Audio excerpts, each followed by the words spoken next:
नमस्कार दोस्तों, मैं अनिल वर्मा आपका हार्दिक स्वागत करता हूं मेरे YouTube चैनल पर। और आज वाल्मीकि रामायण में हम बात करेंगे वाल्मीकि रामायण के तीसरे कांड यानी कि अरण्य कांड के सर्ग 17 से लेकर 29 तक वर्णित कहानी के बारे में, जो बताती है कि किस तरह लक्ष्मण ने भगवान श्री राम के कहने पर शूर्पणखा के कान और नाक काटे थे और उसके पश्चात किस तरह से भगवान श्री राम ने अकेले ही खरदूषण त्रिशरा समेत उनके 14,000 राक्षसों का संहार किया था। तो आइए शुरू करते हैं हमारी आज की ये वीडियो।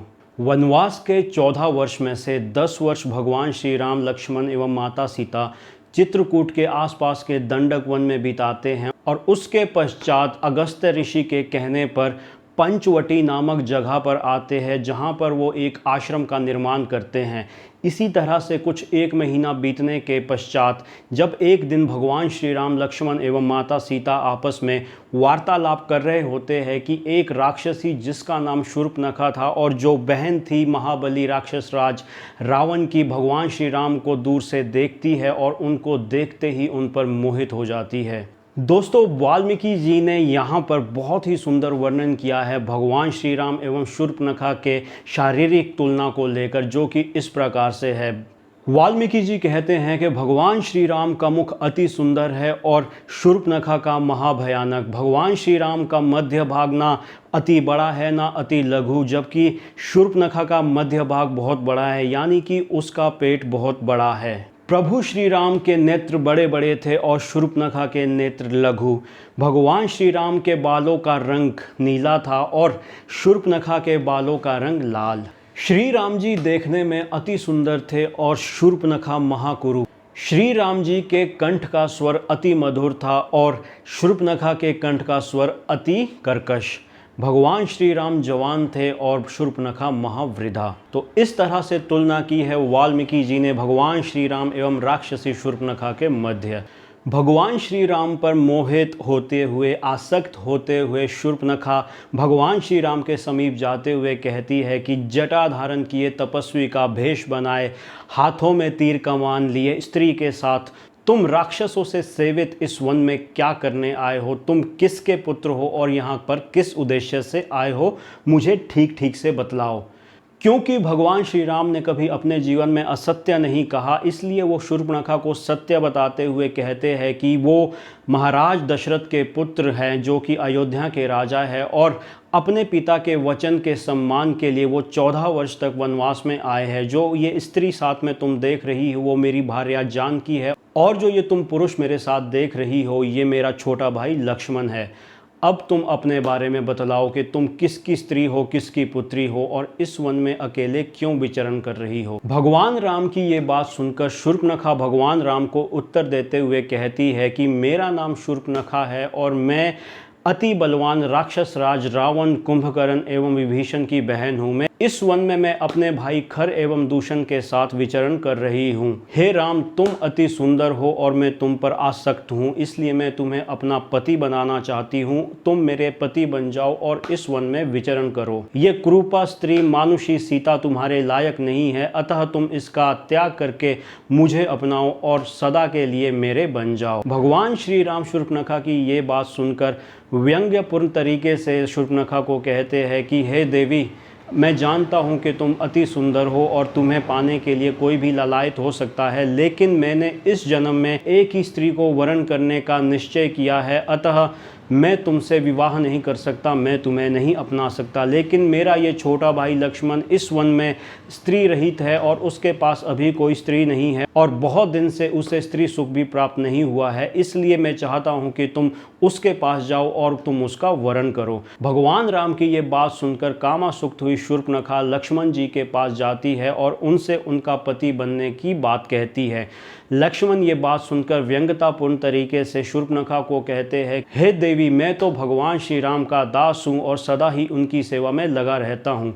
अतः तुम अगर मुझसे विवाह करोगी तो तुम्हें एक दासी बनकर रहना पड़ेगा, लेकिन अगर तुम भगवान श्री राम की दूसरी पत्नी भी बन जाओगी तब भी तुम्हें सारे सुख प्राप्त होंगे। एवं जो सीता ये कुरूपा, वृद्ध एवं तोंद वाली है, इससे भी धीरे धीरे भगवान श्री राम का मन हटकर तुम्हारे में लग जाएगा और तुम उनकी प्रिय बन जाओगी। इसलिए हे देवी, मैं चाहता हूँ कि तुम भगवान श्री राम के पास ही जाओ और उनका ही वर्ण करो। ये सुनकर शूर्पणखा जल्दी ही भगवान श्री राम के पास जाती है और कहती है कि हे राम, अगर तुम इस कुरूपा स्त्री एवं मानुषी सीता की वजह से मुझे नहीं अपना पा रहे तो मैं अभी ही इसको मारकर खा जाऊंगी।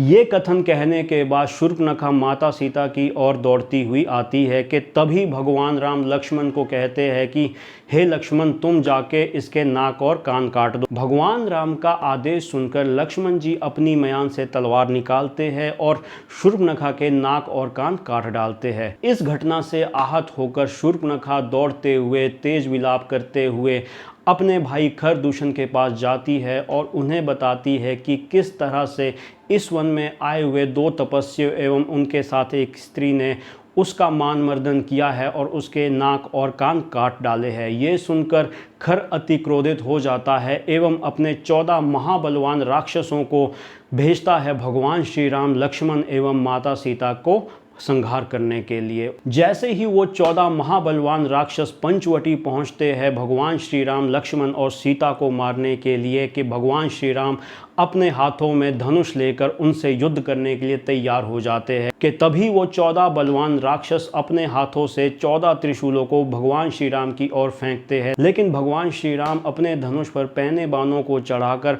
उन त्रिशूलों के टुकड़े टुकड़े कर देते हैं और तभी बड़ी ही फुर्ती से भगवान श्री राम अपने धनुष पर 14 बाणों को आते हैं और उन 14 बाणों से उन 14 बलवान राक्षसों को मार देते हैं। भगवान श्री राम के हाथों द्वारा उन 14 महाबलवान राक्षसों का संहार देखकर एक बार पुनः शूर्पणखा विलाप करते हुए खर के पास जाती है और बताती है कि कैसे भगवान श्री राम ने अकेले ही क्षण भर में उन 14 महाबलवान राक्षसों का संहार कर दिया। इसके बाद खर क्रोधित होते हुए दूषण एवं त्रिशरा सहित 14,000 राक्षसों की फौज लेकर भगवान श्री राम, लक्ष्मण एवं माता सीता की कुटी की ओर जाता है उन पर हमला करने के लिए, आक्रमण करने के लिए। राक्षसों को अपने समीप आते हुए देखकर भगवान श्री राम लक्ष्मण को आदेश देते हैं वो पहाड़ में बनी कंदरा में सीता माता को ले जाए और वहां पर जाकर उनकी रक्षा करें।